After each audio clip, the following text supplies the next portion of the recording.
Hello everyone, আসসালামু আলাইকুম। আশা করি সবাই ভালো আছেন। আপনারা যদি এইরকম স্টাইলিশ টেক্সটের ভিতর ফটো অ্যাড করতে চান, কীভাবে এই ধরনের স্টাইলিশ ফটো অ্যাড করা যায়, কীভাবে এরকম টেক্সট তৈরি করা যায়, আপনারা যদি শিখতে চান তাহলে এই ভিডিওটা সম্পূর্ণ আপনাকে দেখতে হবে। কোনো অংশ মিস করা যাবে না। আপনারা যদি মিস করেন তাহলে শিখতে পারবেন না। চলুন শুরু করা যাক। সর্বপ্রথম আপনাকে পিক্সেলল্যাব অ্যাপটি ওপেন করে নিতে হবে। পিক্সেলল্যাব অ্যাপটি ওপেন করার পর টেক্সটটা ডিলিট করে দেবেন। টেক্সটটা ডিলিট করে দেওয়ার পর এখন টেক্সট অ্যাড করবেন। এখানে আপনি টেক্সট অ্যাড করবেন। আপনার নামের প্রথম অক্ষর এখানে অ্যাড করে নেবেন, মানে প্রথম লেটার অ্যাড করে নেবেন। প্রথম লেটার অ্যাড করার পর এখন আপনারা এর ফন্টটা চেঞ্জ করে দেবেন। প্রথমেই ফন্টটা আপনাকে চেঞ্জ করতে হবে। ফন্ট আপনারা দেখবেন 17 নম্বরে ফন্টটা নেবেন, তারপর টিক মার্কে ক্লিক করে দিবেন। তারপরে এর স্ট্রোকটার কালার রাখবেন সাদা। তারপরে টিক মার্কে ক্লিক করে দিবেন। তারপরে আপনারা মানে এই কালারটাই চেঞ্জ করে দেবেন, কালারটা কালো রাখবেন, সেজন্য আমরা স্ট্রোকের কালারটা সাদা রাখলাম। তারপর টিক মার্কে ক্লিক করে দিবেন। টিক মার্কে ক্লিক করে দেওয়ার পর এটাকে একটা কপি করে নেবেন। কপি করার পর এটাকে লক করে হাইড করে দিবেন।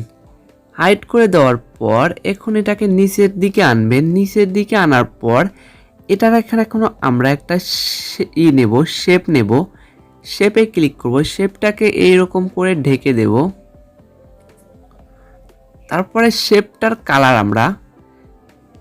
আমরা লাল রাখবো। তারপর টিক মার্কে ক্লিক করে দেব। টিক মার্কে ক্লিক করে দেওয়ার পর টু ব্যাক, এখানে অপশন দেখবেন টু ব্যাক, এই ব্যাক করে দেব। ব্যাক করে দেওয়ার পর এখন এটাকে মানে একসাথে লাগিয়ে নেব, সেজন্য নিচে ক্লিক করব।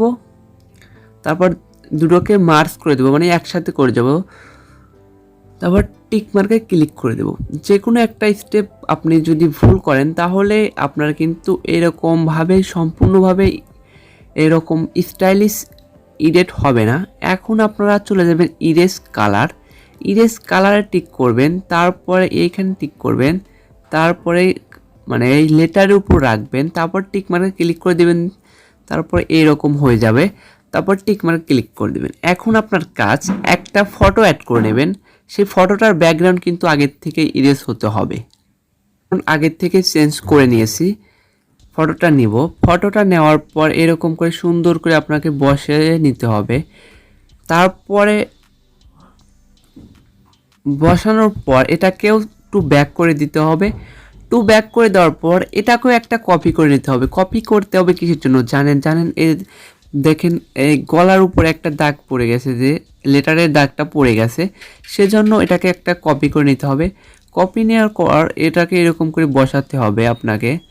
বসানোর পর দেখবেন এইদিকে একটা ক্রপ, ডিলেটের পরে অপশন আছে ক্রপ, এই ক্রপটা করে নিতে হবে। তারপরে এই গলার এখানে একটা ক্রপ করে নেবেন। তারপর টিক মার্কে ক্লিক করে দেবেন। টিক মার্কে ক্লিক করে দিলে দেখবেন আপনার সঠিকভাবে বসছে নাকি। উপরে প্লাস আইকন আছে, সেটা জুম করে দেখবেন যে সঠিকভাবে বসছে কিনা। আমার একটুখানি সঠিকভাবে বসে নাই, সেটা আমি বসানোর জন্য এই যে এখানে দেব। তারপরে দেখবেন আমার সঠিকভাবে বইছে, অনেক সুন্দরভাবে বইছে, দেখতেই পাচ্ছেন আপনারা। এখন দেখতেও ভালো লাগছে। এখন আপনার কাজ কি জানেন? এখন হলো আপনার একটা কাজ করবেন। এখন এটা করার পর এখন আপনার এই যে শেফের এখন দুটাকে মার্জ করে নেবেন, নাকি তিনটা আছে, দুটা ছবি আর একটা যে লেটার, সেটাকে মার্জ করে নিতে হবে। একটা, দুইটায় তিনটাকে আপনাকে মার্জ করে নিতে হবে। আপনি যদি মার্জ না করেন তাহলে আপনার এই শেপটা ইরেজ হবে না।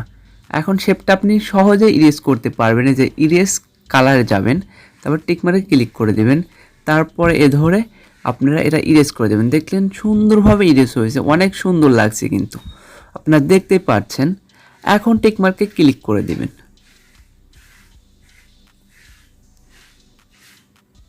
যে লেটারটা আমরা হাইড করেছিলাম সেই লেটারটা এখন মানে আনহাইড করে দেবো। তারপরে উপরে এটাকে লক করে দেব। লক করে দেওয়ার পর আমরা যে লেটারটা হাইড করেছিলাম সেই লেটারটা এখন আমরা এটার নিচে সুন্দর করে অ্যাডজাস্ট করে বসিয়ে নিতে হবে। তাহলে দেখবেন যে আপনার কালার হবে এরকম। ক্লিক করবেন, তারপরে ফ্রম গ্যালারি থেকে একটা ব্যাকগ্রাউন্ড নিয়ে নেবেন, ব্যাকগ্রাউন্ড কালারের ব্যাকগ্রাউন্ড নিয়ে নেবেন। এর দেখছেন আপনার ব্যাকগ্রাউন্ডের কিন্তু সুন্দরভাবে অ্যাড হয়ে গেছে, সুন্দরভাবে অ্যাড হয়ে গেছে। আপনি দেখতেই পাচ্ছেন অনেক সুন্দরভাবে অ্যাড হয়ে গেছে। এখন এইগুলোকে মার্জ করে দিতে হবে। আপনার এই লেটার দুটাকে মার্জ করে দেবেন। আমি মার্জ করে দিচ্ছি, আপনারা দেখতেই পাচ্ছেন মার্জ করে দিলাম। এখন আপনার কাজ হলো লেখার জন্য টেক্সটে ক্লিক করবেন।